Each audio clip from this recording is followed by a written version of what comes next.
Welcome back, PoLo, to another ratchet, ghetto, hood, bootleg episode of Demarco PoLo. So today, I'm gonna teach y'all how to be kings and queens. But if you're the PoLo, we already kings and queens, you know, because that's just how we roll. You feel me?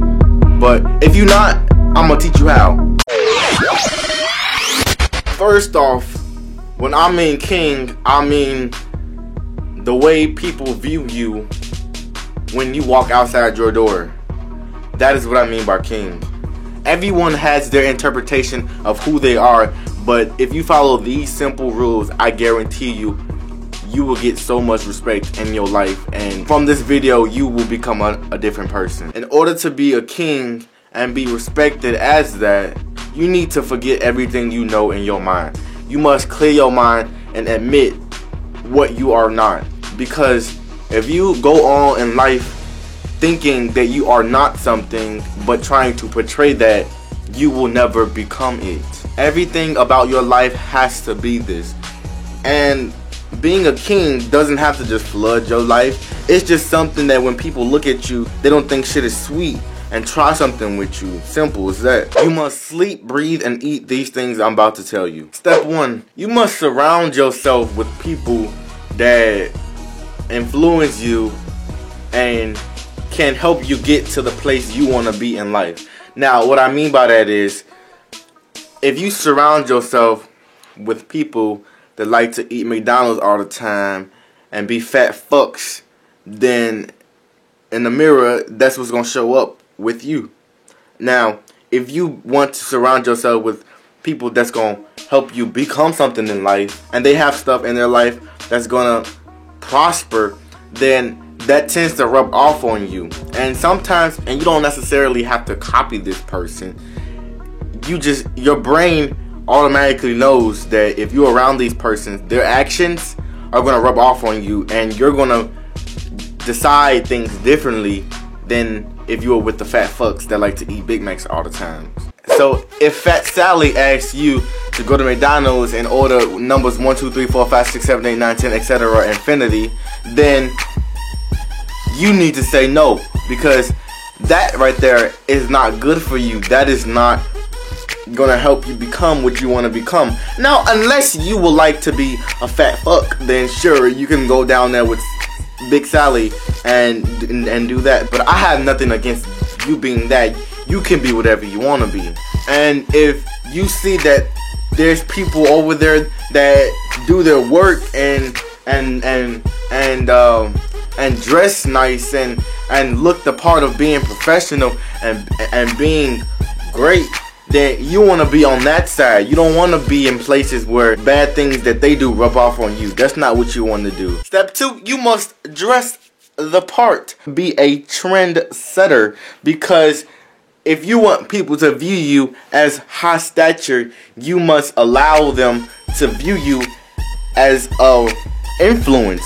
If you walk around with a plaid shirt and holes in it and you're not looking your best, and you always like lack confidence in and you're always complaining about things, and you're always downing everything that you do, people are gonna view you as an asshole. They're gonna view you as, I don't want to talk to that motherfucker. That motherfucker always irritating shit. Can someone knock that nigga out? Like, get rid of him. People ain't gonna like that. So be a trendsetter. Be a leader. Make sure everything you do, make sure you think about it and analyze what you do. Because if you want to be a king, we dress the part.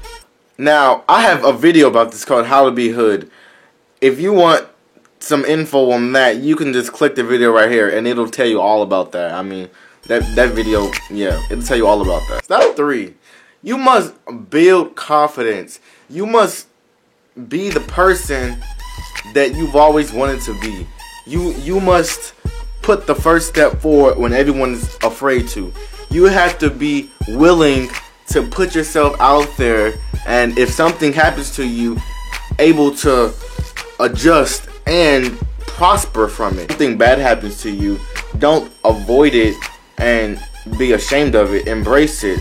In fact, promote it to let them know that you're like you're normal. Everybody has flaws and problems, but the more you're able to express that to people, the better people view you as a person, and they like that about you. If there's something in life that everyone is afraid to do, but you have the means and capabilities to do it, do it. Be the first person to do it.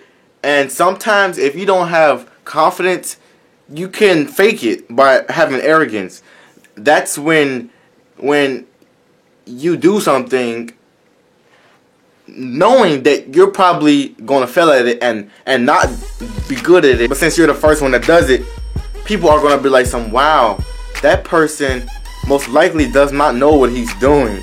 But since he's the first one to try it, that means he's not afraid to overcome obstacles. He's not afraid to go out on a limb and try new things. That is what people like in a person.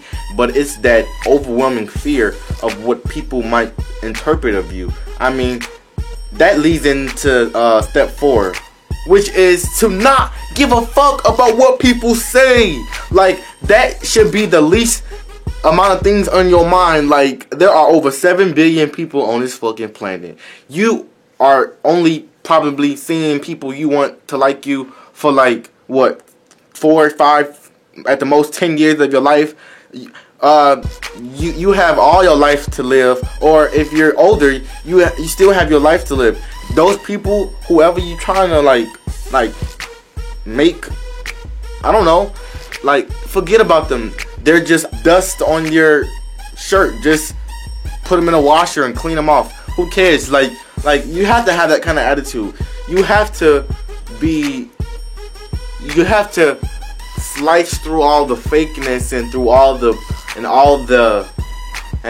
false views of life, because people all your life are gonna try to do this. I know you hear this in everything.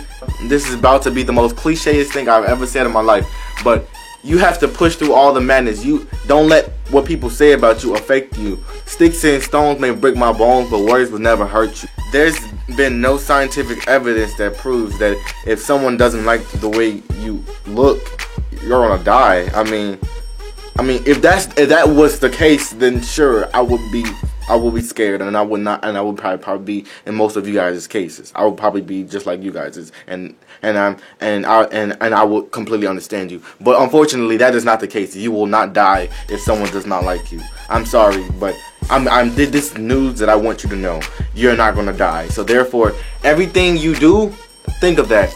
I'm not gonna die if someone doesn't like me. You're not gonna die. You're honestly, like, I would bet my house that you're not gonna die. Just keep your confidence and make sure you stay in a boundary, though. There are cases where you can overstep it. There are cases where that your pedestal might get a little bit too high, and your next power trip you go on, you might just miss that step and fall a few notches down. And once you fall a few notches down, it's hard to get back up. It's hard to get back up. And let me clarify this. These are things you work on in the inside. People don't know what you're doing in your inside. They don't know about this. This is something that's only inside of you. This is something that only you can know about. And it's up to you whether if you're gonna let that bloom on the outside of your body. Step 5 is practice. Practice makes perfect. You take all those steps and put that together. Go look in a mirror and tell yourself where you want to be, who you are, and what you are to others. Tell yourself that. Like, literally talk to yourself in the mirror. Like, you can talk to yourself. Like, that whole myth of people saying talking to yourself is weird. It's only weird because people don't understand. It's better for you to say the words, because what's being said, there's a quote in the Bible. Now, my Bible skills are a little bit off, but I know it's like words mean power. Words are powerful. You can think whatever you want to think, but once you say it, it becomes true. It becomes reality, which means if you say what you want to do, it's going to happen. Just tell yourself that you're going to change and you're going to be better and you're going to be a king, because you are. And all my PoLos are. And if you want to be a king, Just subscribe. It's literally, this does not cost no money. If y'all think it costs money, if y'all got confused, like, subscribing is literally free. You don't have to pay. You literally do not have to pay. Like, it's free. $0.00. Like, that is completely free. Like, it takes 2 seconds. And like, comment what you want to see next week, because this whole week is booked. But yeah, and I'm 17 now, and it doesn't feel any different. PoLos, we taking over YouTube. I took water, sold it in bottles for $2. The Coca-Cola came and bought it for $1. What the fuck? Have a baby by me, baby. Be a millionaire. I write the check before the baby comes. Who the fuck cares? I'm stanky rich. I'ma die trying to spend this shit. Southside's up in this bitch. Yeah, I smell like the boat. I used to sell dope. I did